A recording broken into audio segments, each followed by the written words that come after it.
자, 이제 올 한 해 또 물리무기 분석해 담당하게 될 안항선입니다. 자, 이제 작년까지만 하더라도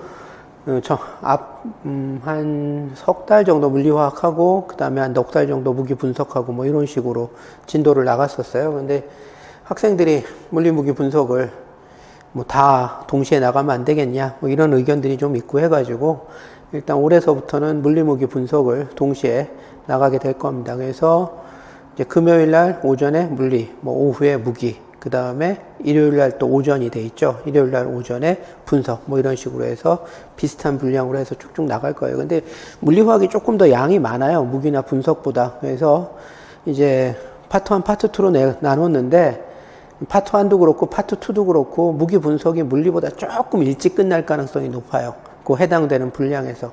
그럼 이제 남는 부분은 물리화학만 해서 파트 1 부분을 같이 그런 식으로 끝내는 방법으로 하게 될 거예요. 근데 뭐 그 차이가 그렇게 크지는 않은데 아마 조금 한두 주 정도는 물리화학만 하는 주도 있을 수 있을 것 같아요. 그래서 그렇게 될 것 같고, 그 다음에 전체적으로 봤을 때 1월에서부터 6월까지는 그래서 이제 내용반이 나가게 되죠. 그래서 물리무기 분석 이제 돌아가면서 해서 파트 1, 파트 2 해가지고 내용 이론반이 나가게 될 거고, 이제 뭐 7월서부터는 이제 기출문제가 들어가게 될 거고, 그 다음에 또 하나는 뭐 다 알고도 있겠지만 3월달서부터는 크리티컬 솔루션이라고 해서 내용을 간단히 요약하고 난 다음에 해당 단원에 해당되는 문제를 풀어보는 그런 식의 과정을 갖다 또 병행을 해요. 근데 그 과정 같은 경우는 사실은 이 임용이 보면은 학생들 중에 뭐 3수, 4수, 5수씩 되는 장수생들도 꽤 있어요. 근데 그런 학생들 같은 경우는 이론만 듣기 굉장히 지루한 경우가 많아서 또 이론은 좀 익숙한 경우도 많고, 그래서 간략하게 이론 가장 핵심적인 내용 요약하고 난 다음에 문제 위주로 정리하면서 나가는 그런 목적을 가지고 만들어진 반인데, 뭐 또 초수생 중에서도 사실은 뭐 올해 시험 봐야 되고 그러니까 문제를 좀 익숙해지겠다라는 학생들 같은 경우에 또 많이 같이 듣습니다. 그래서 저희 이론반 학생들 중에서도 상당수가 뭐 사실은 거의 대부분인데 크리티컬 솔루션도 병행해서 듣는 그런 경우가 많아요. 뭐 당연히 그렇게 되면 장점이 뭐냐면 이론반에서 했었던 내용을 뭐 크게 지나지 않은 시간에서 한번 또 정리를 해보면서 문제도 풀어보고 그럴 수 있는 시간을 갖는 그런 장점도 있습니다. 그 다음에 이제 9월달서부터는 이제 모의고사가 보통 시작이 돼요. 그래서 다른 학원보다는 저희가 모의고사가 조금 길어요. 그래서 다른 학원은 보통 한 10월달서부터 시작이 되는데 우리는 한 9월달서부터 시작을 해가지고 아마 한 통합 모의고사라고 해서 교육학까지 포함한, 그래서 진짜 시험 보는 것처럼 하는 게 한 4주 정도 되고, 그 앞에 전공만 모의고사를 하는 전공 모의고사가 한 6주 정도 되고 해서 한 10주 정도 모의고사를 진행을 하게 될 겁니다. 그게 이제 9월 중순 아마 그때서부터 시작이 될 거예요. 그래서 그런 식으로 진행이 될 겁니다. 자, 그 다음에 작년 뭐 선배들한테 얘기 들은 사람도 있겠고, 이 중에는 시험을 본 사람도 있겠고, 그래서 작년에 얘기 들었겠지만 작년 전공화학 문제가 뭐 예년보다 조금 어려워요. 그래서 뭐 그거는 제가 수업하면서도 매해 얘기를 작년 내내 얘기했던 건데, 뭐 올해는 좀 어려울 거다 그런 얘기를 좀 했었는데, 이게 전공화학 시험을 갖다가 난이도를 보면은 항상 무슨 주기율표처럼 가요. 이런 식으로. 그래서 전체적으로는 상향해요. 그래서 기출문제를 이제 제가 보면은 2000년서부터 시작을 해가지고 기출문제를 이제 계속 풀어요. 그게 거기에 단원별로 되어 있지만 실질적으로는 2000년서부터 되어 있어요. 그래서 보면은 뭐 심지어는 1998년, 99년 문제도 있고 그래요. 근데 그렇게 되면은 그걸 쭉 보다 보면은 여러분들이 옛날엔 참 문제가 쉬웠구나라는 걸 알 수 있어요. 옛날에 쉬웠어요. 쉬웠는데 이게 학원하고 교평하고 일종의 경쟁이에요. 교평에서 그 정도 내면은 학원에서는 그거보다 조금 높은 수준으로 가리키고, 그러다 보니까 애들 성적이 좋아. 그러니까 이거 너무 성적이 좋은데 경쟁률이 10대 1이나 되는 시험에서 이렇게 성적이 좋으면 변별력이 없잖아. 어렵게 내야 되겠다. 그런데 이렇게 어렵게 내면 어떻게 되죠?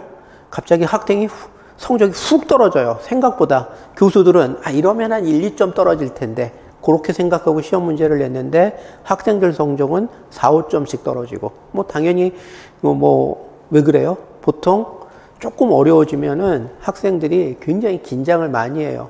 긴장을 많이 하면 어떤 현상이 나타나죠? 네, 머리가 안 돌아가요. 이거 이론적으로 다 입증된 겁니다. 긴장을 하면은 집중도가 떨어지고 그래서 상대적으로 머리가 좀 덜 돌아가고 창의력이 발휘가 안 되고 문제 해결 능력이 떨어지고 그러니까 실제 어려워진 정도보다 학생들 성적이 더 많이 떨어져요. 그러면 어떻게 돼요? 이거 꽈락 나겠다. 다음번엔 좀 쉽게 내야지. 성적 올라갔다 떨어지고 올라갔다 떨어지고 이걸 반복을 해요. 그러면서 학원에서 가르치는 수준이 계속 올라가니까 평균적으로는 계속 문제 수준이 올라가고 그래서 이런 식으로 가요. 작년이 이랬어요. 올해는 조금 쉬울 거예요. 올해는 조금 쉬울 텐데 조금 쉽다고 해가지고 막 3, 4점씩 쉬워지고 그런 건 아니에요. 교수들 입장에서는 1, 2점 쉽게 낸다라고 생각을 하는 거예요. 그런데 한 문제죠. 한 문제. 3점짜리, 4점짜리 한 문제 정도 쉽게 낸다. 이 정도로 생각하고 시험 문제를 내는 건데 실제 학생들 성적 향상폭은 그거보다 커요. 왜냐하면 한 문제가 쉬워버리면 심리적으로 안정감이 생기기 때문에 없던 실력도 생기고 그래서 실제 학생들 성적 향상폭은 그거보다 좀 더 크고 그래서 이게 널뛰기가 되는 거지. 교수들이 생각했었던 것보다는 학생들 성적 진동폭이 커지고 그래서 난이도가 항상 이런 식으로 널뛰기가 되는 이런 상황이 돼요. 아마 올해는 조금 작년보다는 조금 평이하게 나올 거예요. 평이한다는 게 딴 게 아니라 나오던 영역 그 다음에 기출문제 수준에서 크게 벗어나지 않는 수준에서 나오게 되면 학생들은 보통 평이하게 느낍니다. 근데 아마 올해는 그렇지 않을까라는 게 제 생각이에요. 자, 그래서 여러분들이 올해 공부하면서 가장 중요한 거 위주로 확실하게 포인트 잡고 그 다음에 쓸데없는 거. 작년에 어려웠으니까 막 주변 같은 거 많이 찾아야 되지 않나. 막 어디 구석에 나오는 거 한 번도 시험 문제 나온 적 없었던 부분 이런 거 뒤져야 되지 않나 라고 생각하면 그건 오산이다 라는 얘기가 되는 겁니다. 시험 문제가 어려울 때도 마찬가지예요. 교수들이 평균 성적 떨어뜨리려고 한 문제 정도 이상한 거 섞어 놓으면 그거 전체 학생 중에 95% 이상이 틀려요. 어차피 거기서 변별력 안 생기기 때문에 어려운 해나 쉬운 해나 그런 이상한 문제는 그냥 날리고 버리면 되는 거예요. 어차피 그거 변별력 없는 문제이기 때문에. 그래서 여러분들이 시험에 붙으려고 할 때 가장 중요한 것은 매번 나오던 문제, 학교에서 강조하던 문제, 학교에서 강조하던 문제가 학원 선생님이 강조하던 문제하고 다르진 않겠죠. 그래서 그런 거 위주로 공부를 하시면 충분히 될 거라고 생각을 합니다. 그리고 제가 예전서부터 하는 얘기 중에 하나인데 항상 원을 두 개를 그려놓고 얘기를 하죠. 여기가 90% 정도의 영역이에요. 여기가 100%의 영역을 커버하기 위해서 임용에서 나오는 100%를 다 커버하기 위해서 공부해야 되는 양이다. 불확실한 부분 매 2, 3년에 한 번씩 나올동 말동 혹은 10년에 한 번 나올동 말동한 부분까지 다 커버하기 위해서 공부해야 되는 양이 이만큼이다라고 얘기를 하면 얘는 90점 맞기 위한 공부양, 얘는 100점 맞기 위한 공부양이라고 얘기했을 때 이거는 한 10%만 더 공부해야 되겠구나 이렇게 착각을 하는데 실제는 달라요. 90점을 맞기 위해서 공부해야 되는 양하고 100점을 맞기 위해서 공부해야 되는 양은 거의 2배예요. 그렇기 때문에 학생들이 이거를 목표로 해서 공부를 하게 되면은 결국은 어떻게 되느냐면 방대한 양을 수박 겉핥기식으로만 공부하고 시험장에 들어가요. 그럼 어떻게 되죠? 시험장에 들어갔는데 어디서 본 듯한데 어떻게 풀어야 될지 감이 안 잡혀요. 성적이 형편없어져요. 그렇기 때문에 항상 임용 같은 시험에서는 이걸 목적으로 하게 되면은 이건 망하는 테크트리예요. 어떤 걸 목적으로 해야 된다? 대충 90점 정도, 100점 만점에 90점 정도 맞는다 생각하고 대신 그 90점 영역에 해당이 되는 부분은 확실히 다 맞는다라고 생각하고 공부를 하셔야 돼요. 반복하고 내 거를 확실히 만들고 문제를 풀어서 연습하고 하는 과정을 거쳐서 90점에 해당되는 부분은 완전히 커버하고 들어서 요 영역에서 시험 문제 나오면 실수하지 않고 다 맞힌다라고 생각하시면 돼요. 실제 그렇죠. 올해 경기도 이런데 커트라인이 1차 커트라인이 58점 이렇죠. 대부분. 서울만 특이하게 60점대고 나머지는 50점대였어요. 화학에서 100점 만점에. 그러니 90점을 목적으로 해서 90점을 다 맞추면 전국 수석이에요. 그러니까 이거 목적으로 하고 시험장에 들어가면 50점도 못 맞아요. 근데 이걸 목적으로 하고 시험장에 들어가면은 맞을 수 있어요. 90점도. 공부하는 여러분들이 커버해야 되는 양이 엄청나게 차이가 나기 때문에. 그래서 여러분들이 여러분들이 그 정도를 목적으로 해서 공부를 하시면 될 것 같고, 그럼 제가 가리키는 영역은 그럼 대충 어떻게 되느냐? 뭐 학생들이 90점 정도 목적으로 한다 그러면 불안하기 때문에 95점 정도 목적으로 한다라고 보통 얘기하고 해요. 근데 실제 그 정도 돼요. 왜냐하면 제가 가리키는 영역 중에 뭐 물리화학은 애킨즈 책을 기준으로 해서 가리키고, 무기화학은 미즐러 책이에요. 그 다음에 분석화학은 해리스 책이에요. 뭐 가장 우리나라 화학과나 화학교육과에서 가장 널리 사용하는 교재를 기준으로 해서 그걸 가리키고 있는 거예요. 사실은 뭐 여러분들한테 올해서부터는 책이 나갈 텐데, 교재가 나갈 텐데, 그 교재라는 게 뭐 딴 게 아니라 그 교과서를 요약해서 핵심적인 내용들만, 여러분들이 임용해서 꼭 필요한 내용들만 정리해서 집어넣은 거예요. 근데 그 중에 보면은 교과서엔 있는데, 애킨즈 교과서엔 있는데 여기엔 빠져 있어. 왜 뺐을까? 시험 문제 안 나오는 거예요. 예전에는 뭐 제가 20년치 갖다 놓고 분석한 거 보여주고 그랬었는데, 거기 보면은 어떤 단원이나 어떤 내용은 20년 동안 한 문제도 안 나오는 단원이 있어요. 뭐 예를 들어서 반응속도론에서 그 분자 운동론에 관련된 부분이라든지 뭐 이런 부분들이죠. 시험 문제 안 나오는 파트야. 뭐 그 다음에 점성도라든지 뭐 비스코시티 뭐 이런 거죠. 이런 거 시험 문제 안 나와요. 시험 문제 안 나오는, 20년 동안 시험 문제 안 나왔는데 올해 나올까? 그럴 확률이 있을 수 있죠. 근데 그 확률은 20분의 1, 5%밖에 안 돼요. 그러니까 당연히 그런 데는 제끼고 공부하는 게 맞다라는 얘기야. 100%를 목적으로 한다면 뭐 그런 데도 공부를 해야 될 수가 있겠죠. 그렇지만 사실 그런 데까지 파고들어서 남들 공부하지 않는 데까지 파고든다라는 게 무슨 의미가 있겠어요. 근데 제 생각에는 20년 동안 안 나왔기 때문에 올해도 안 나오고, 그거는 실질적으로 교수들 마음속에서 시험범위 바깥에 있는 단원이다라고 생각을 하셔야 돼요. 그래서 그런 것들은 당연히 없습니다. 가르칠 필요도 없고 시간도 아깝고, 그리고 그런 거 공부하라고 여러분들한테 요구를 하면은 여러분들이 아까운 시간을 뺏으면서 잘못된 길로 인도를 하는 거죠. 학원 강사 선생님이 그럴 수는 없어요. 시험을 목적으로 하는 학생들한테. 그래서 여러분들은 아마 책이 나오면 생각보다 얇을 거예요. 뭐 근데 거기에 나온 것만, 물론 당연히 그것만 가리키진 않죠. 이제 그걸 기준으로 해서 제가 뭐 필기하거나 그런 것들이 있으니까 그런 거 첨가해서 제가 가리키는 것만 공부하면은 최소 90에서 95점까지는 맞을 수 있으니까.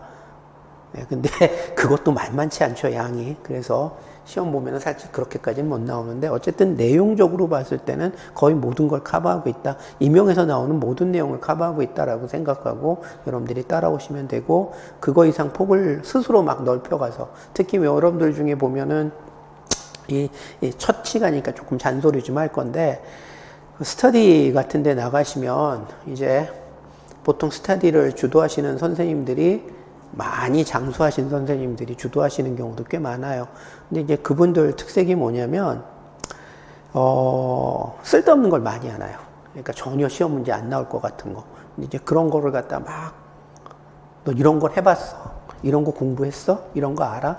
이런 거 모르면 떨어질 것처럼 막 얘기를 하는 경우도 있는데, 전혀 안 그렇습니다. 그래서 그런 데 휘둘리지 마시고, 제가 가리키는 거 정도만, 그것도 양이 많으니까 그 정도만 커버하시면은 물리무기 분석에서 이거는 생전 처음 보는 건데 이런 건 없을 거다라는 거 믿고 공부하시면 될 것 같아요. 자, 그러면 이제 물리화학서부터 시작을 해서 진도를 좀 나가보도록 합시다. 물리화학의 제일 첫 번째는 항상 기체로 시작이 되죠. 왜 기체로 시작이 될까? 물리화학에서 가장 많이 다루는 물리적인 상태가 기체예요. 근데 이제 물리화학 하다 보면 나오겠지만, 고체나 액체를 다루는 경우는 몇 단원에 불과하고 대부분의 단원은 기체를 갖다가 기준으로 해서 다룬다라는 얘기예요. 왜 그럴까? 기체는 대부분의 경우에 분자 간 상호작용력을 무시해도 매우 실제 값에 가까운 근사값을 구할 수 있는 것이 기체예요. 근데 그 분자간 상호작용력을 무시한다 혹은 없는 것으로 근사한다라고 얘기를 하는 것이 얼마나 수학적인 이점을 제공을 하느냐, 어마무지한 수학적 이점을 제공을 하게 되는 거예요. 그래서 수학적으로 봤을 때 액체나 고체에 비해서 기체는 다루기 쉬운 정도가 뭐 100분의 1, 뭐 10,000분의 1, 1000분의 1 이 정도가 될 정도로 엄청나게 쉬워요. 실질적으로 수학적으로. 액체나 고체는 특히 고체는 그나마 입자들의 위치가 고정되어 있는데 액체는 입자들이 계속 움직이기 때문에 입자의 위치가 지속적으로 변하면서 분자간 상호작용력까지 고려를 해야 되기 때문에 사실 물리화학 영역에서 아직도 미지의 영역에 속하고 아직도 많은 연구가 이루어지는 게 실제 대학교에서 액체 영역이에요. 그만큼 다루기가 까다롭다는 얘기죠. 그래서 실질적으로 학부 수준에서 얘기를 할 때 액체를 다루기 굉장히 어려워요. 특히 이론적으로 다루기 굉장히 어려워요. 고체는 그나마 입자들의 위치가 고정이 되어 있기 때문에 분자간 상호작용력이나 입자간 상호작용력을 다루기가 쉬워요. 입자들이 위치가 고정이 되어 있기 때문에. 그래서 학부에서는 기체, 거기서 조금 더 나가봤자 고체 정도 다루고 아예 순수 액체 뭐 이런 쪽은 잘 다루질 않습니다. 그 중에서도 당연히 이제 고등학교 막 졸업하고 대학 들어온 학생들한테 다루기가 제일 좋은 건 분자간 상호작용력이 거의 없다시피 한 기체가 제일 좋겠죠. 물리화학에서도 기체를 중심으로 해서 모든 얘기가 진행이 돼요. 거의 대부분. 그래서 첫 단원은 기체란 과연 어떠한 특성을 갖고 있는 거냐에 대해서 설명을 해줘야 돼요. 그럼 임용에서는 여기서 뭐가 나올 수가 있느냐라고 얘기했을 때 사실 기체만 독립적으로 해서 시험 문제가 나오긴 좀 어려워요. 너무 쉬워지니까. 근데 보통의 경우는 기체를 우리가 여기서 보면은 뭐 이상기체도 배우고 판데어발스 기체도 나오고 하는데 그런 기체들의 특성을 연력학적인 공식과 조합을 해서 시험 문제를 내는 경우가 왕왕 있습니다. 특히 기출문제를 보다 보면은 판데어발스 기체 같은 경우는 연력학 공식하고 연결을 해가지고 굉장히 많은 시험 문제가 나오고 있어요. 그래서 기체는 요거 독립적으로 하나의 문제가 되기보다는 요 기체에서 배운 내용과 뒤에서 배우는 연력학 내용이 접합이 돼가지고 복합적인 문제의 형태로 나오는 단원이다라고 여러분들이 생각하시면서 일단 1장에서는 기체의 여러 가지 특성에 대해서 공부를 해보도록 합시다. 자, 여기에 보면은 기체의 물리적인 상태다라고 얘기하는 것이 있어요. 자, 기체라고 얘기하는 것은 입자들이 모여있는 집단이에요. 근데 그 집단의 성격을 갖다가 남들한테 묘사를 갖다가 하고 싶어. 그때 어떠한 성질들을 묘사를 하면은 집단에 대한 묘사가 될까라고 하는 부분. 그 부분에 대한 거예요. 기체라고 얘기하는 물질의 집단이 있을 때 이러한 성질들을 얘기를 해준다면, 남에게 서술을 해준다면 이것이 그 기체의 집단에 대한 충분한 설명이 될 수 있다라는 얘기가 되는 겁니다. 그때 주로 묘사되는 물리적인 특성, 기체라고 얘기하는 집단의 물리적인 특성을 갖다가 얘기를 할 때 질량 혹은 아니면은 요 녀석 같은 경우에 있어서는 질량을 쓰기도 하지만 화학과 같은 경우는 몰수라고 얘기하는 개념을 많이 사용을 하죠. 그래서 질량과 몰수는 기체를 구성하고 있는 입자들의 양, 입자들이 몇 개나 모여있는 집단이냐 그런 걸 갖다가 묘사를 하고자 할 때 많이 사용하는 물리량입니다. 그래서 집단을, 기체라고 얘기하는 집단을 구성하고 있는 입자들의 숫자와 직접적인 상관관계를 갖고 있는 것이 기체의 질량 혹은 기체의 몰수다라는 얘기가 되는 거고, 그 다음에 그 질량이라고 우리가 모든 측정량에는 단위라는 것을 가져요. 근데 단위라고 얘기하는 것은 지역에 따라서 다르고 시대에 따라서 달라요. 뭐 지역에 따라 다르다라고 얘기를 하는 것은 뭐 영국이나 미국 같은 경우는 아직도 파운드라고 얘기하는 단위를 파운드, 온스 이런 단위를 아직도 쓰고 있죠. 그거 왜 쓰고 있는지 모르겠는데 여지껏 쓰고 있고, 그 다음에 우리나라 같은 경우 동양 지역 같은 경우는 뭐 근대화되기 이전만 하더라도 몇 근, 뭐, 요런 거, 근 단위로 달아서 쓰기도 했었죠. 그래서 이게 천차만별이에요. 그러다 보니까 과학자들끼리 소통을 할 때, 혹은 아니면 어떠한 거래를 하거나 할 때, 상인들이 비즈니스로서 뭘 거래를 할 때 서로 소통이 안 되는 부분이 있으니까 이거를 표준화하자라고 해서 등장했었던 게 국제표준단위고, 그러한 국제표준단위 중에서 질량의 표준 단위는 킬로그램 단위를 많이 사용을 하죠. 그 다음에 이 표준 단위라고 얘기하는 게 왜 중요하냐면은 우리가 물리나 화학 같은 혹은 과학 영역을 다루다 보면 뭐 공학도 마찬가지예요.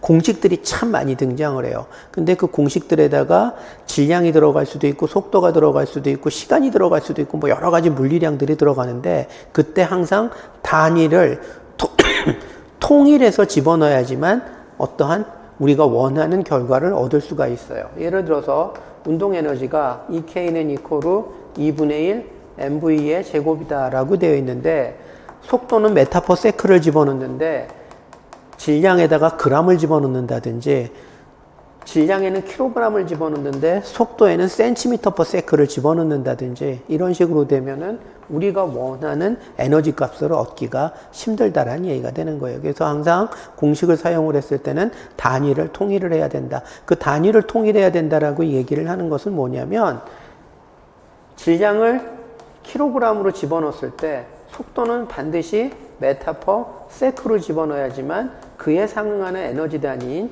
줄 단위로 나올 수 있다라고 얘기하는 이런 것들을 갖다가 단위의 통일이라고 얘기를 하는 겁니다. 그래서 SI 단위, 국제 표준 단위에서도 단위기가 두 개가 있죠. MKS 단위가 있고 CGS 단위가 있고 MKS 단위라고 얘기하는 게 질량은 킬로그램, 그 다음에 길이는 메타, 시간은 세크 이걸로 통일하는 거고 CGS 단위라는 얘기는 만약에 내가 그 길이를 센티미터로 집어넣기 시작을 하면은 질량은 그램으로 집어넣어야 되고 그 다음에 시간은 세크로 집어넣는다. 이런 식으로 해서 이게 MKS, CGS 단위라고 얘기하는 것들이 있습니다. 통상적으로 우리는 과학 영역에서는 CGS 단위보다는 MKS 단위를 많이 사용을 하죠. 그래서 질량을 킬로그램을 사용하면 속력 길이는 메타 그리고 속력은 길이하고 연관되어 있으니까 메타 퍼 세크가 되는 거고 그 다음에 그랬을 때 계산을 했을 때 에너지 단위는 줄 단위다. 뭐 이런 식으로 해서 통일을 해 놓는 거죠. 그래서 여러분들이 단위 통일이라고 얘기하는 것은 임용시험을 준비할 때 공식에다 숫자 집어넣을 때도 굉장히 중요하기 때문에 그런 거 유의해 줘야 된다라는 거고. 자, 그 다음에 부피. 부피의 단위는 이 중에서 국제표준 단위에서 MKS 단위의 국제표준 단위는 뭘 쓸까? 당연히 메타의 3승을 갖다가 쓰겠죠. 부피라고 얘기하는 것은 집단의 양을 갖다가 집단이 차지하고 있는 공간의 크기를 상징한다. 근데 그 중에서 표준 단위는 국제 표준 단위에서 MKS 단위로는 메타의 3승을 쓴다. 1메타의 3승은 그럼 뭐예요? 가로, 세로. 그리고 높이가 각각 1m 되는 정육면체가 차지하고 있는 정도의 공간. 그거를 갖다 1메타의 3승이라고 얘기를 하죠. 근데 화학 영역에서는 특이하게도 이 MKS 단위를 많이 사용하기도 하지만 그것만큼 많이 사용하는 게 컨벤셔널 단위가 있어요. 그래서 부피 같은 경우엔 특별하게 리터라고 얘기하는 단위를 굉장히 많이 사용을 해요. 옛날서부터.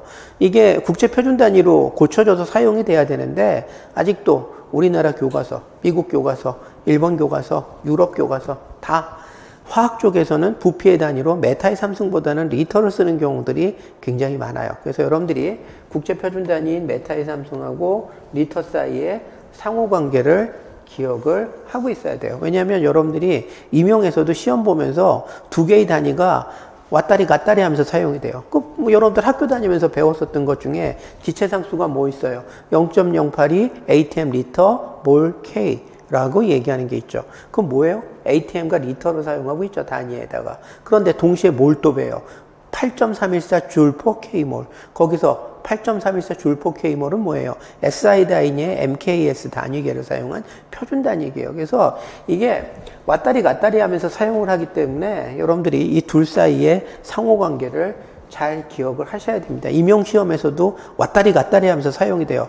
부피는 연력학 문제인데 부피가 1리터에서 2리터로 팽창하고 압력은 1기압이다. 이때 사용된 얘가 팽창을 할 때 해준 일의 양이 몇 줄이냐. 뭐 이따구로 충분히 물어볼 수 있다라는 얘기예요. 주어진 데이터는 리터나 ATM 단위로 주고 난 다음에 계산은 줄 단위로 하고 이런 걸 요구할 때도 있기 때문에 여러분들이 이거를 항상 컨벤셔널 단위계하고 화학에서 흔히 사용하는 컨벤셔널 단위계하고 그 다음에 MKS 단위 사이의 관계를 항상 여러분들이 기억을 해야 되는데 이런 관계를 갖는다라는 얘기가 되는 겁니다. 자, 그 다음에 압력은 조금 할 얘기가 많죠. 압력은 단위 면적당 받는 심의 세기다. 뭐 이런 식으로 얘기를 해요. 그래서 뭐 누르는 심이죠. 근데 누르는 심을 갖다가 어떤 식으로 표현하느냐? 1제곱미터당 받는 심의 세기 이런 식으로 표현을 갖다가 합니다. 자, 심이라고 얘기하는 것의 심의 표준 단위는 요게 뉴턴이에요. 그 다음에 뒤에 나오는 얘기인데 심이라고 얘기하는 것은 F는 이퀄로 ma 고등학교 때부터 여러분들이 알고 있던 거고 뭐 화학과 학생들 상식적으로 알고 있는 내용이죠. F는 이퀄로 ma가 심의 공식이고 뉴턴이 얘기했었던 그러면 이 녀석 같은 경우에 1kg짜리의 물질을 1m/s의 제곱으로 가속시켜 줄 수 있을 정도의 값을 우리가 뭐라고 얘기하느냐면 1kg/m의 제곱이라고 얘기를 하고 이거를 1뉴턴이라고 얘기를 해요. 그래서 심의 국제 표준 단위는 뉴턴이고 1뉴턴은 kg/m의 제곱이고 이걸 해석을 하면 정지되어 있는 1kg짜리의 질량에다가 1m/s 제곱의 가속도를 1m/s의 제곱이란 가속도는 뭐죠? 초당 1m/s씩 속력이 증가하는 거죠. 그 정도의 가속도를 만들어 줄 수 있는 원인이 되는 물리량 그것을 우리가 뭐라고 얘기하느냐? 심이다라고 얘기를 한다. 그런데 압력은 뭐죠? 어떤 물체가 단위 면적당 받는 심의 세기예요. 즉 1제곱미터당 가해진 심의 세기를 우리가 압력이다라고 얘기를 한다. 그래서 압력의 국제 표준 단위 같은 경우에는 어떻게 되느냐면 심의 표준 단위가 뉴턴이죠. 그거를 면적으로 나눠져요. 그래서 뉴턴 퍼 메타의 제곱. 그래서 1제곱미터당 1뉴턴만큼의 흉을 받고 있으면은 그것을 1뉴턴 퍼 메타의 제곱이라고 얘기를 하고 널리 사용되는 단위니까 여기에도 하나의 이름을 붙여줘야 되죠. 그래서 그거를 파스칼이라고 얘기를 해요. 그래서 여기에 나와 있는 파스칼이라고 얘기하는 단위는 이게 이제 국제 표준 단위인데 1제곱미터당 1뉴턴 정도의 힘을 받고 있는 정도의 압력을 우리가 1파스칼이라고 얘기를 한다. 근데 화학 영역에서는 특히 압력 같은 경우는 굉장히 많은 종류의 단위계가 사용이 돼요. 가장 익숙한 단위계가 뭐예요? 기압이죠. ATM이라고 atmospheric sphere 해가지고 pressure 해가지고 atmospheric pressure 해가지고 ATM이라고 약자를 쓰고 있는 혹은 우리나라 말로는 기압이라고 얘기하는 것이 있는데 그 기압이 있고 그 다음에 또 미리미리 HG라고 얘기하는 단위를 사용할 수도 있죠. 그 다음에 토르라고 얘기하는 토리첼리에서 나온 토르라고 얘기하는 단위를 사용하기도 하고 그 다음에 국제 표준 단위도 있고 그래서 굉장히 많은 단위계가 많이 사용이 됩니다. 미국 애들은 이거 말고도 다른 단위계도 써요.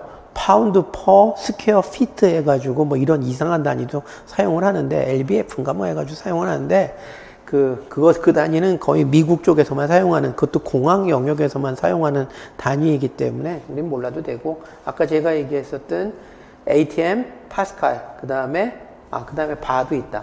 바도 있고 토리첼리, 토르죠. 요런 단위들 사이에 상호 변환 관계만 여러분들이 기억을 하시면 됩니다. 그 중에서 먼저 1기압이라고 얘기하는 것은 해수면, 즉 고도 0m에서 지구에서 평균적으로 발생하는 기체의 압력, 뭐 위치에 따라서, 위도에 따라서, 경도에 따라서, 날씨에 따라서 압력 다 틀려지죠. 1년 365일 다 측정하다가 그 전지구적으로 평균했을 때 나타내는 압력, 그것을 갖다가 1기압이라고 얘기를 합니다. 근데 그걸 환산을 했더니만 이 정도 돼요. 10만 1300 파스칼 정도 된다라고 얘기를 해요. 대략적으로 우리가 어떻게 얘기하죠? 10의 5승 파스칼, 10만 파스칼 정도가 1ATM이다 라고 얘기를 합니다. 근데 이 ATM이라고 얘기하는 화학 영역에서 어떻게 보면 가장 흔히 사용되는 기압 단위하고 파스칼이라고 얘기하는 국제 표준 단위를 비교를 해봤더니만 환산이 너무 그지같이 떨어지죠. 10만 1325 이게 뭐 딱 떨어지는 것도 아니고 그래서 등장한 단위가 뭐냐면 바라고 얘기하는 단위예요. 이 ATM하고 비슷하기는 한데 파스칼 단위로 환산이 쉬운 어떠한 새로운 단위를 갖다가 제안을 하는 거죠. 그래서 지금 보면은 완반은 10만 파스칼이다. 정확히 10만 파스칼이라고 약속을 하는 거죠. 자, 이렇게 되면 어떻게 되죠? 1 ATM이라고 얘기를 하는 것은 바 단위로 어떻게 돼요? 1.0, 1.3, 2.5 바다. 그래서 바하고 ATM하고는 대략 한 1% 정도의 차이를 갖고 있어요. 대략 한 1% 정도 ATM이 좀 더 높은 거죠. 그렇지만 어쨌든 그 양이 크게 다르질 않기 때문에 뭐 최근 화학 영역에서는 최소한 ATM 단위보다는 바 단위를 쓰려고 무진장 노력합니다. 일상생활에서 즉 우리가 경험하게 되는 압력하고 비슷하면서 파스칼이라고 얘기하는 국제 표준 단위하고 호환이 쉽기 때문에 이걸 쓰려고 노력을 많이 해요. 그래서 최근 나오는 물리화학 교과서들을 보면 의도적으로 ATM 대신에 바를 쓰는 경우를 굉장히 많이 볼 수가 있어요. 특히 최신판인 경우에 있어서는 더욱더 그렇습니다. 근데 뭐 아직도 ATM이 막강하죠. 그래서 요렇고 그 다음에 여기에 보면은 미리미리 HG라고 얘기하는 단위하고 토르라고 얘기하는 단위가 있어요. 이거는 압력을 갖다가 측정하는 장치하고 굉장히 밀접한 관련을 갖고 있어요. 어디에 나오느냐? 뒤에 나오는 이 그림하고 굉장히 밀접한 관련을 갖고 있는 단위가 토르 혹은 미리미리 HG라고 얘기하는 단위입니다. 자, 압력을 측정할 때 과거서부터 그리고 심지어는 현재까지도 가장 널리 사용되는 장치가 뭐냐면은 여기에 나와 있는 그 마노미터라고 얘기하는 장치가 압력을 측정할 때 사용하는 가장 표준적인 장치예요. 자, 이 마노미터라고 얘기하는 장치는 뭐 A 그림 같은 경우에 보면은 이쪽이 백큐미예요. 백큐미란 얘기는 진공 상태죠. 진공 상태란 얘기는 압력이 제로라고 얘기를 하는 거예요. 그 상태에서 이쪽이 빵 뚫려 있죠. 여기는 어디에 노출되어 있는 거예요? 대기에 노출되어 있어요. 그래서 이 내부는 뭐하고 압력이 똑같으냐면 대기의 압력하고 똑같아요. 왜냐하면 여기로 구멍이 뚫려 있어서 외부 기체가 계속 들어오고 있는 상황이니까 여기는 대기의 압력이에요. 여기는 진공 상태야. 그러면 양지역의 압력 차이가 발생이 되죠. 그럼 대기가 이쪽 수면을 혹은 액체의 면을 눌러주니까 그 눌리는 만큼 쭉 올라가게 돼 있어요. 그래서 요쪽하고 수면 차이가 발생이 되죠. 그러면 그 수면 차이에 해당이 되는 수면 차이가 발생이 되는데 그럼 언제까지 올라가느냐? 요 수면 차이에 의해서 이쪽에 추가로 액체 기둥이 생긴 것과 같은 효과를 발휘하는데 요 액체 기둥이 바닥을 누르는 심과 대기압이 같아지는 위치까지 요 수면 차이가 발생이 된다는 얘기예요. 바꿔서 얘기하면 요 액체 기둥에 의한 압력을 계산을 하게 되면 그것이 곧 무엇과 같다? 얘와 이 액체 기둥과 누르는 심이 균형을 이루고 있는 대기의 압력과 같아진다라는 얘기가 되는 거죠. 그래서 식으로 굳이 얘기한다면 P 외부의 압력, P 내부의 압력, 그 차이가 무엇과 같아진다? 액체 기둥의 압력과 같아지는 그 위치까지 액체 기둥이 올라간다라는 얘기가 되는 거죠. 그때 내부의 압력은 그림 A 같은 경우에 있어서는 내부의 압력이 뭐란 얘기가 되는 거죠? 진공 상태니까 이게 P0가 되는 거예요. 그러므로 이 경우에 P 외부, 즉 대기압은 무엇과 같아지게 된다? 액체 기둥의 누르는 압력, 액체 기둥에 의한 압력과 같아진다라는 얘기가 되는 거죠. 그 다음에 이쪽에 나와 있는 B 그림 같은 경우에는 어떻게 돼요? A 그림하고 뭐가 다르냐면은 자, 이쪽도 있고 이쪽도 있어요. 양쪽이 있죠. 그래서 이 P 내부가 이게 연기압이 아닌 거예요. 그래서 이 지점의 압력과 이 지점의 압력 차이가 무엇으로? 액체 기둥의 높이의 형태로 반영이 된다. 그 차이밖에 없어요. 얘하고 얘의 차이는 여기가 압력이 제로냐? 그렇지 않느냐. 그 차이밖에 없다라는 얘기가 되는 거죠. 그런 식으로 해서 압력을 측정하는 장치다. 자, 그러면 이제 포인트가 되는 것이 요 액체 기둥의 액체 기둥의 높이를 알면은 압력 차이를 갖다가 알 수가 있다라고 얘기했는데, 그러면 액체 기둥의 높이가 압력으로 어떻게 변환이 되느냐, 그 공식을 보여줘야 되겠죠. 바로 요거다라는 얘기가 되는 겁니다. 자, 여러분들이 그 학교 시험하고 임용하고 차이점이 뭐냐면은, 학교 시험 같은 경우는 교수님들 중에 학교마다 성향이 달라요. 어떤 물리화학 교수님들 같은 경우는 시험 문제가 거의 중간고사, 기말고사가 거의 뭐 유도하라는만 꽉 차여져 있는 학교도 꽤 많아요. 그래서 그런 경우에 있어서는 학생들이 대학 공부는 다 유도해야 되나 보다 라고 생각을 하고 졸업을 하는 경우가 왕왕 있는데, 실제 임용을 보다 보면 유도하라라는 문제보다는 거의 대부분이 계산하라라는 문제가 많아요. 그러니까 어떤 식으로 공부를 해야 된다? 여러분들이 고등학교 때 정석 가지고 수학 공부하듯이 공부를 하셔야 돼요. 물리무기 분석 파트만큼은. 그래서 어떻게 해야 되죠? 유도 과정은 앞으로 여러분들이 그 식을 응용하기 위해서, 이해를 위해서 한번 눈으로 봐두는 정도에 머물면 됩니다. 진짜 중요한 것은 최종적인 결과인 공식을 암기하고, 그 공식에 어떤 숫자를 어떻게 대입해야 되고, 이걸 어디에서 써먹어야 되는 거고, 이 공식이 의미하는 뜻은 뭐냐, 따라서 어떠한 문제가 나왔을 때 이 공식을 어떻게 적용해야 되겠느냐, 여기에 익숙해져야 된다라는 얘기예요. 여러분들이 고등학교 시험 준비할 때, 수학 시험 준비할 때 그 정석에 나와 있는 여러 가지 풀이 유도 과정이 있는데, 뭐 그거 안 보는 건 아니죠. 왜냐하면 그걸 이해를 해야지만 공식을 정확히 이해한 거기 때문에 한 번은 봐둬요. 그렇지만 그것만 공부하는 건 아니죠. 여러분들은 그 이해를 바탕으로 수많은 문제를 보면서 문제의 적용 능력을 갖다가 기르는 데 초점이 맞춰져 있죠. 화학 공부도 마찬가지예요. 물리화학, 무기화학, 분석화학을 보다 보면은 무슨 공식 유도들이 굉장히 많은데, 공식의 유도 과정은 여러분들이 그 의미를 정확히 이해하고 제대로 활용하고, 그 다음에 문제를 봤을 때 출제자의 의도가 무엇인지 정확히 파악하기 위해서, 그래서 필요한 것 뿐이에요. 실제 중요한 것은, 그 단계를 넘어서 문제를 풀 때 중요한 것은 최종적인 결과입니다. 그래서 여러분들은 공부를 할 때 이런 공식 위주로 공식을 공부할 때 최종적인 결과 위주로 공부하시면 돼요. 그 다음에 이것도 제가 이 물리화학 하면서 꼭 얘기하는 건데, 물리화학에 보면은 공식들이 되게 많아. 그래서 여러분들이 뭘 외워야 되는지 모르는 경우도 굉장히 많아요. 그것도 제가 수업하면서 요 공식은 외우세요 라는 식으로 얘기를 할 거예요. 왜냐하면 그 공식들 중에서는 다음 단계를 나아가기 위해서 알아야 되는 공식이 있고, 최종적인 결과 자체가 중요한 공식이 있어요.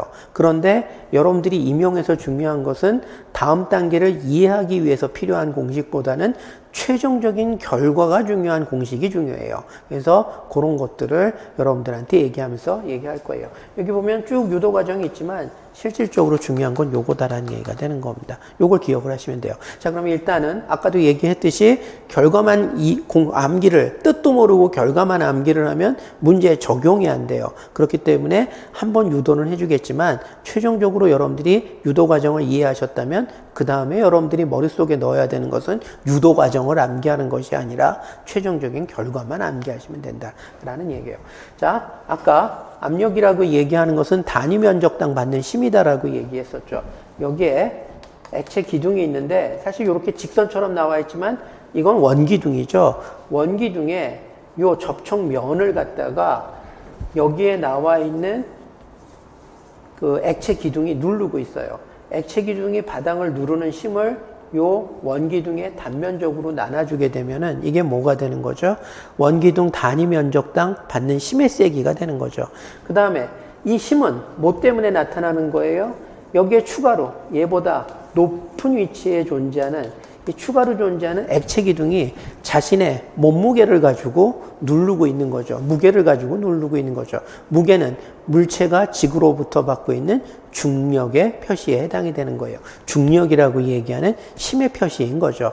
근데 중력은 어떻게 표현이 되죠?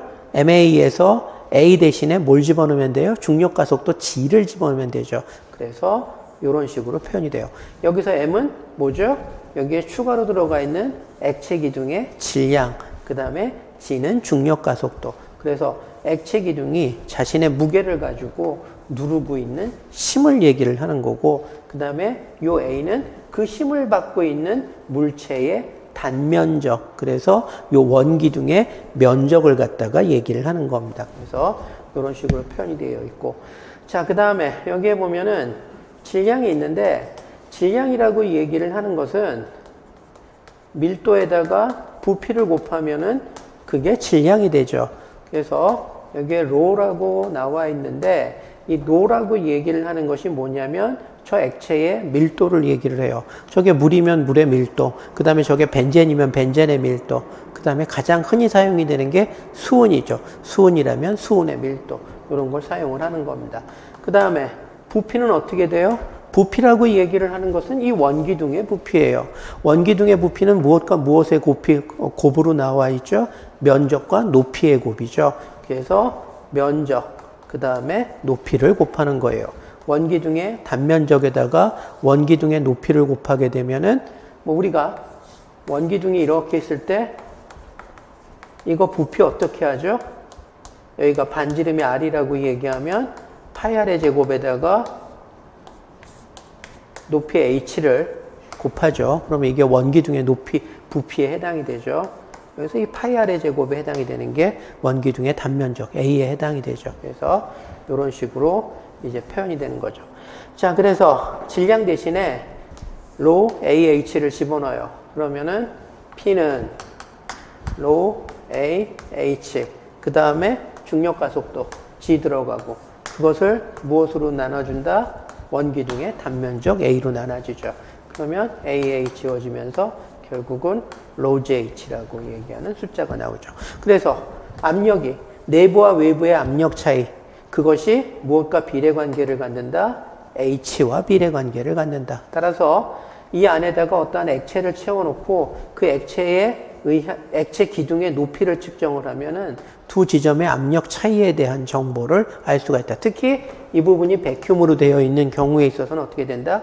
대기압은 그 높이에 의해서 결정이 된다라는 얘기가 되는 거죠. 그래서 이 마노미터를 처음으로 발명을 하고 난 다음에, 이제 토리첼리죠. 토리첼리가 발명을 하고 난 다음에 이제 저 높이 H를 가지고 대기압을 측정을 했어요.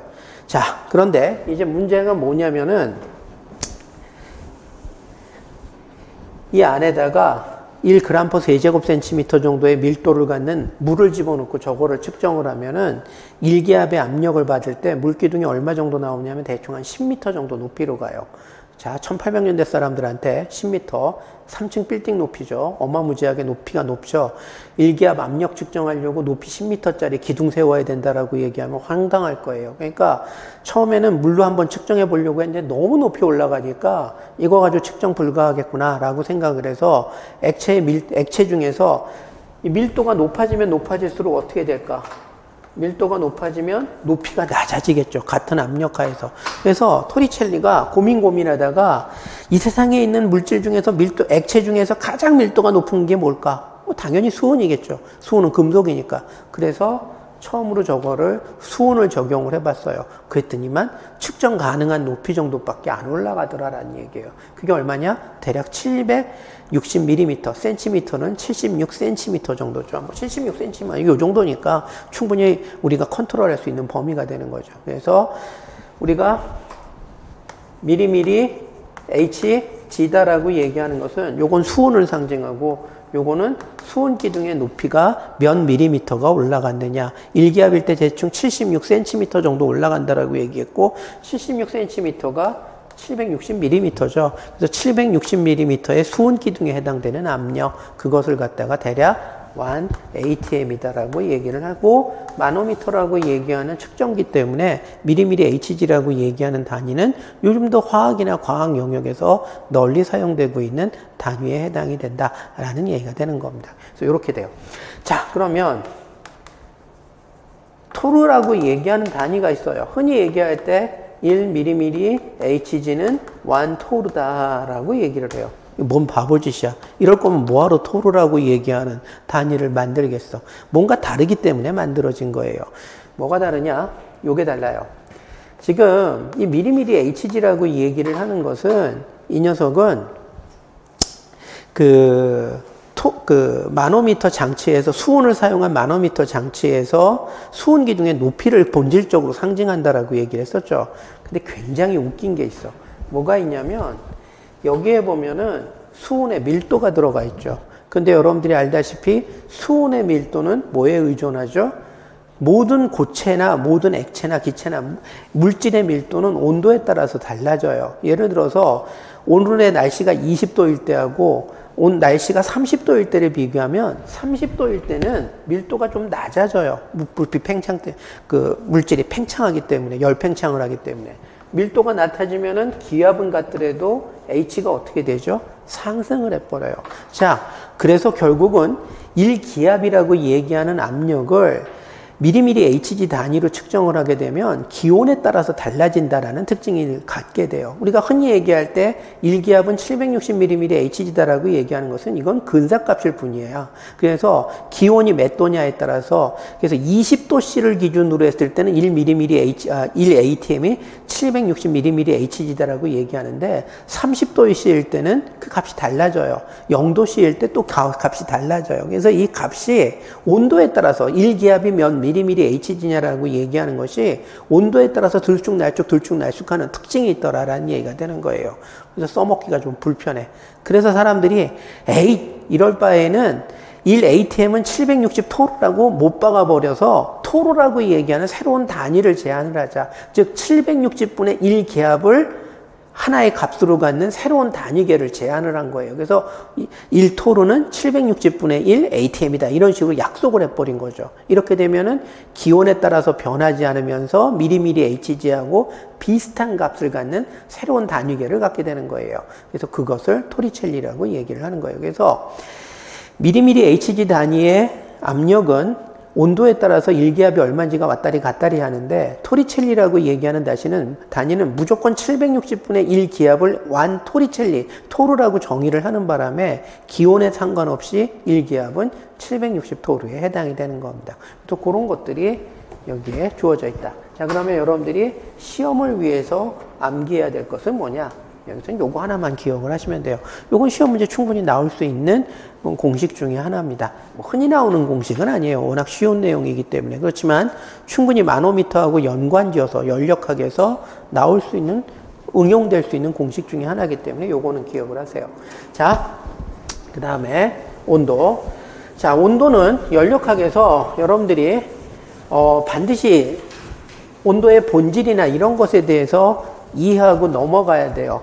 그래서 조금 이따 좀 더 자세히 얘기를 하겠지만 온도는 무엇하고 상관관계를 갖고 있느냐라고 얘기를 했을 때 여기 지금 자세히 안 나오지만 온도는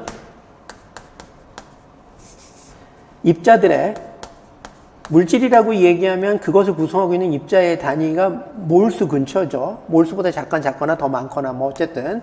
그런데 그러한 그 집단을 구성하고 있는 입자들의 평균 운동 에너지하고 상관관계를 갖고 있는 게 온도예요. 그래서 우리가 흔히 얘기할 때 여러분들이 어떠한 물체에다가 접촉을 했을 때 뜨겁다라고 느껴.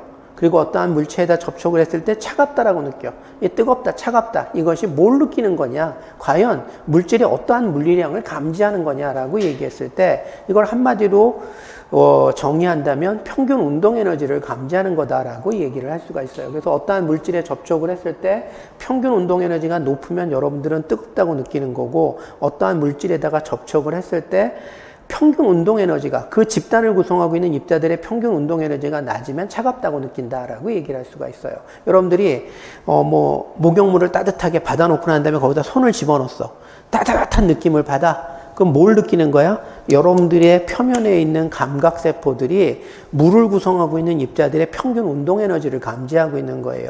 그 평균 운동 에너지가 높으면 따뜻하다고 느끼는 거고 평균 운동 에너지가 낮으면 차갑다고 느끼는 거다. 그래서 뜨겁다, 차갑다의 본질은 접촉하고 있는 물질, 그 집단의 평균 운동 에너지하고 상관관계를 갖는다라는 걸 얘기를 하는 거고 이 온도라고 얘기하는 것이 왜 중요하냐면 열의 흐름 방향에 대해서 결정을 줘요. 항상 열이라고 얘기를 하는 것은 이거는 이제 연력학에서 핵심적인 개념 중에 하나인데 방향성이 없는 상태에서 전달되는 운동 에너지를 열이라고 얘기를 해요. 나중에 배울 겁니다. 열역학, 지혈법칙, 제2법칙 할 때. 근데 그 열은 항상 어떤 특징을 갖고 있냐면 온도가 높은 쪽에서 낮은 쪽으로 이동하는 특성을 가져요. 그 반대의 방향으로 가는 것은 불가능해요. 그래서 자발적인 방향이 온도가 높은 쪽에서 낮은 쪽으로 가는 게 특별한 조건이 없다면 그게 자발적인 방향이 되는 거고, 바꿔서 얘기를 하면은 랜덤 운동 에너지는 항상 어디서 어느 쪽으로 전달이 된다?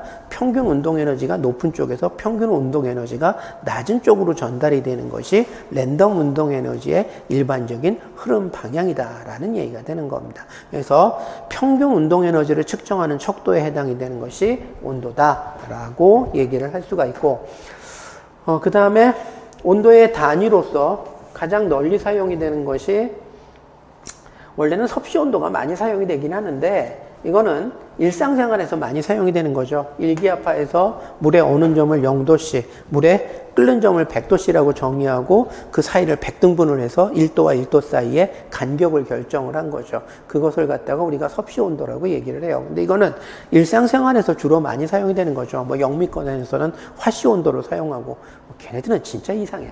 근데 어쨌든 과학 영역에서 섭씨 온도는 거의 사용이 안 됩니다. 이거는. 그래서 과학 영역에서 모든 온도는 실질적으로 뭘로 통일이 되어 있느냐? 절대 온도로 통일이 되어 있다. 절대 온도는 1도와 1도씨의 간격은 섭씨 온도하고 똑같이 만들어놔요. 다만 뭘 차이를 만들어 놓느냐?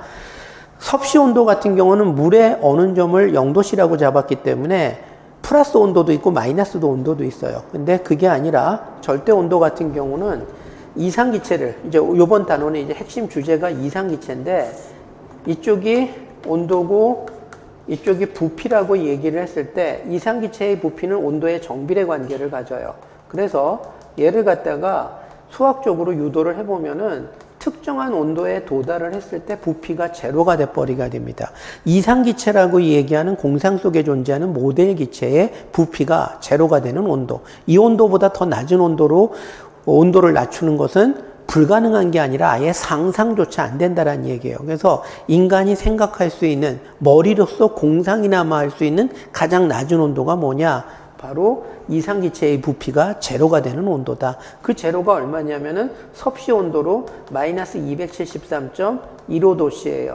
이것을 갖다가 제로 칼빈이라고 정의를 갖게 하게 되는 거죠. 그래서 1도와 1도씨의 간격은 섭씨 1도, 1도의 간격하고 동일하나 0도의 기준을 일기아파에서 물이 어는 기준이 아니라, 어는 점이 아니라 이상기체의 부피가 제로가 되는 온도, 그것을 0도의 기준으로 삼은 새로운 단위계, 그것을 갖다가 절대 온도라고 얘기를 합니다. 그럼 그 얘기를 바꿔서 얘기하면은 마이너스 273.15를 0K로 잡았으니까 0도씨는 뭐가 된다는 얘기지?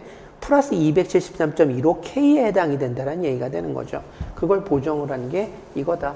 섭씨 온도에다가 273.15를 더하게 되면 그것이 곧 뭐에 해당이 된다? 절대 온도에 해당이 된다라는 얘기가 되는 거예요. 여러분들이 이제 물리화학을 하다 보면은 무수히 많은 공식이 나와요. 그 공식에서 온도의 단위로는 무조건, 압력의 단위로는 경우에 따라서 ATM이 쓸 수도 있고 파스칼이 쓸 수도 있고, 그 다음에 부피의 단위로는 리터가 쓰일 수도 있고 미터의 삼성이 쓰이는 경우도 있고, 때에 따라서 왔다리 갔다리 해요. 상수 바꿔가면서. 그렇지만 온도의 단위는 무조건 이 섭씨 온도가 들어가는 경우는 없어요. 그냥 무조건 절대 온도다라고 여러분들이 생각하시면 됩니다. 자, 온도의 단위까지 했고, 자, 지금 제가 아까 온도의 본질은 평균 운동 에너지다라고 얘기를 했어요. 그러면 평균 운동 에너지와 온도 사이의 관계가 뭐냐라고 얘기를 했을 때 뭔가 식을 제가 조금 잔뜩 유도하면서 설명을 해야 돼요. 근데 이미 강의 시작한 지 1시간이고 1시간 지났고, 여러분들이 첫날 수업부터 너무 달리고 쉬는 시간 없이 그냥 가면은 여러분들이 지쳐서 안 돼요. 그래서 잠깐 쉬었다가 이어서 아까 다시 돌아가서 평균 운동 에너지가 온도하고 상관이 있다라고 얘기하는 이 부분에 대한 보충 설명을 조금 하게 될 겁니다. 잠깐 쉽시다. 10분 있다가 올게요.